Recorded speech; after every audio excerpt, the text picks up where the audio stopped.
Good afternoon all and welcome to this class. This is Fin 102, Introduction to Finance.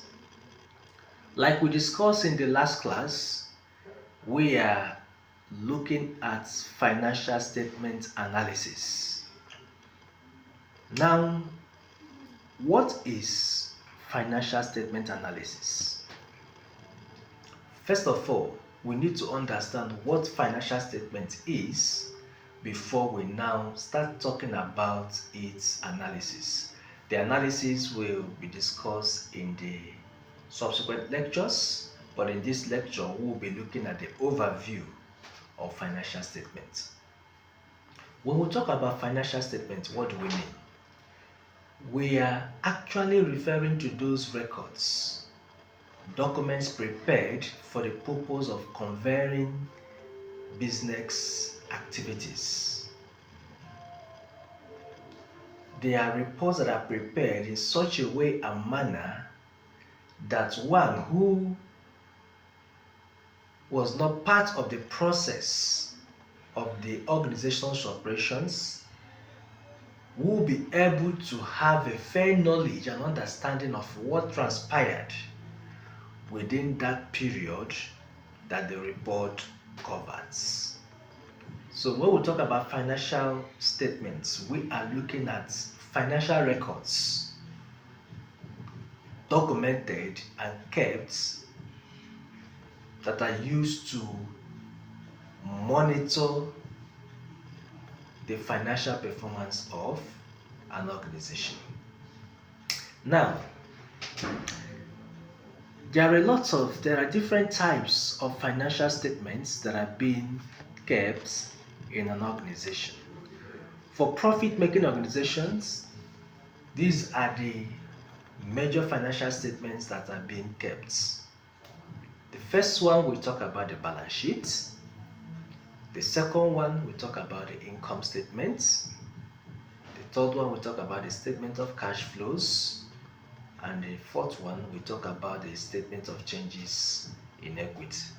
Though NGOs, or what we call not-for-profit making organizations, have similar financial statements as that of profit-making organizations. Now, the first one we talked about is balance sheets. What is balance sheets? Balance sheet provides an overview of company's assets, liabilities, and the owner's equity.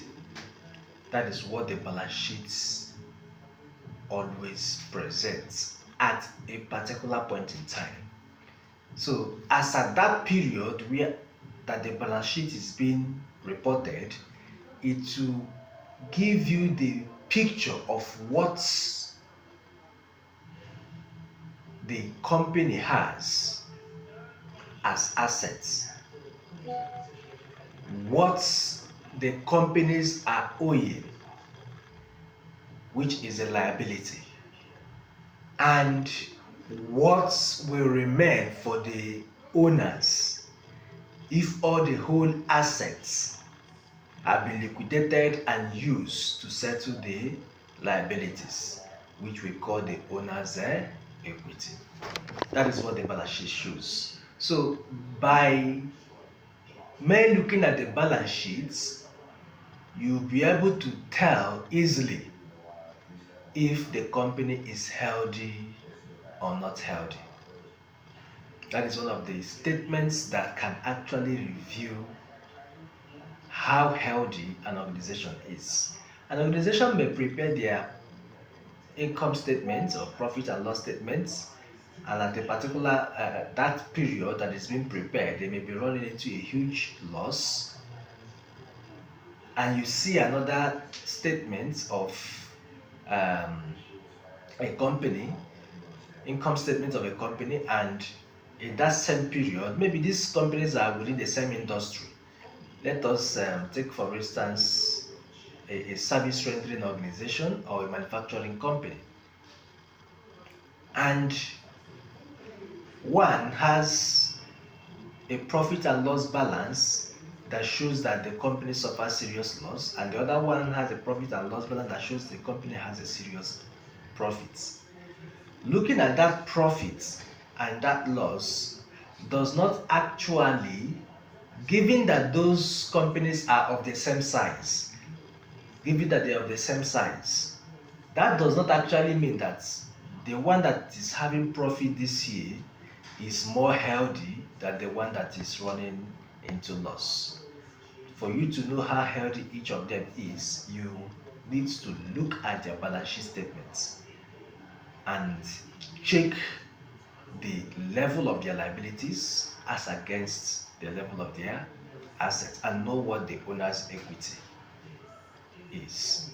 So, in the balance sheet, like we said, it has three major sections: the asset section, the liability section, more or less the shareholders equity section. But the shareholders equity section is just a minus of the first two we talked about. So basically it has the asset section and the liability section. In the asset section, when we talk about assets, to start with, let us understand what an asset is before we now start looking at those items that makes up the asset section of the balance sheet as a financial statement. Asset is any resource owned or controlled by the business or an economic entity.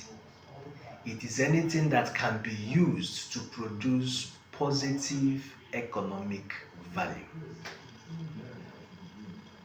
Anything in possession of the company that can be used to produce a positive economic value, it means that particular thing is an asset. So when the company say we have need for this particular asset, they are invariably saying that we need a particular item that will enhance our activity in that place, that its presence will improve our activity. Now, in the balance sheet statements, what are these items that can stand as an asset? Well, we have the cash and cash equivalents. The physical cash that the company has is an asset. Remember what we said, it is anything that can be used to produce a positive economic value. So if a company has cash, they can use that cash to solve or to engage in further activities that will lead to the profitability of the organization. They need that cash to solve their problem so that they will keep on going. Therefore, cash or anything that is close to cash is referred to as what? An asset. What are those things that are close to cash? Your inventory, your stock, they are not actually cash, but they are easily convertible to cash, and all the rest of them. Now we have accounts receivables. We say these are amounts of money owed to the company by its customers for the sales of its products or services. When we talk about account receivables, this means it is actually yours. The money, the value is actually yours, but currently it is not in your possession. You have rendered a service, you have delivered a good, but the value of that service or the value of that good has not been handed over to you. You only have it on paper that we are entitled to this in the nearest future, but the entitlement is still just there on paper. You have not actually gotten it physically. So when you sell on credit or when you render service on credit, it means you have an account receivables. There are some companies that if even if they don't have cash at hand, I have worked in an organization. There are some periods we face some difficulties, but when we remember what our customers are owing us, and because these customers are those a reliable customer, we know they will pay. Sometimes they owe us up to 150 million, 160 million, and all whatnot. Sometimes we may even owe our staff. We may not be able to pay salary because the people who are owing us, the amount is in hundreds of millions. But when you call the owner will be sounding so confident. He will tell us, don't worry yourself, provided these people are here, we should not worry. They are definitely going to pay because he has one or two connections to make sure that once those organizations have fund to pay, they will regard us as one of their priorities. So you could see the owner not panicking. Why? Not because there is money at hand, because look, men looking at it, your staff, you have not paid them for 2 months or three, or getting to 3 months, and your suppliers that are giving you items to render this service, you are owing all of them. But he will be so confident and so happy because by the time he has his suppliers maybe 20 million, he has the salary he is owing maybe for 4 million for 2 months, 8 million, put it together 28 million. He can even tell his staff, for the fact that I have owed you people for this number of periods, I'll give you a little bonus, add 20% to each of the salaries just to make them happy as at the point of payment. Because sometimes when you owe salary at that number of periods, for those who are not financially stable, immediately you pay them, they will run away from the organization because they will say the organization owes a lot. So when he has all his liabilities, he will be looking at 30-40 million, but he has an account receivable of almost 150 million that has been signed that these services have been rendered. So in such a situation, you will see the owner being so happy, being so comfortable with activities, not minding the immediate pressure he is facing. So when we talk about account receivable, these are your money. This money is yours. The only difference is it has not entered into your hand. That is why we call it receivables. And there are people who you serve on credits. We have inventory. We said inventory is the goods of the company on hand, which the company intends to sell. And inventory, just like we mentioned earlier, is a near cash equivalent. So when you have reasonable level of stock, it is an asset to the company. Why do we regard it as an asset? There is a business that will come, you will end up not even going to the market to look for more inventory or more stock to deliver that business. There is a level of inventory you operate, although when we enter, I think you are going to do 1 or 2 courses in inventory management. You will see how inventories are being managed. But what I'm trying to say is, when you have reasonable level of inventory, businesses will keep coming and you will be using that inventory to render the services or to produce the goods that is required, and at the end of the day you will make your money through it. So when you have an inventory, it is part of the company's assets. We also have prepaid expenses. Prepaid expenses are costs that have been paid in advance on which they are due. I gave you an illustration where a director of the company may be owing salaries, creditor, suppliers, and he is not being disturbed. Let us assume he has received the money he is expecting. When he receives such money, what can he do? He may decide to do some payments in advance.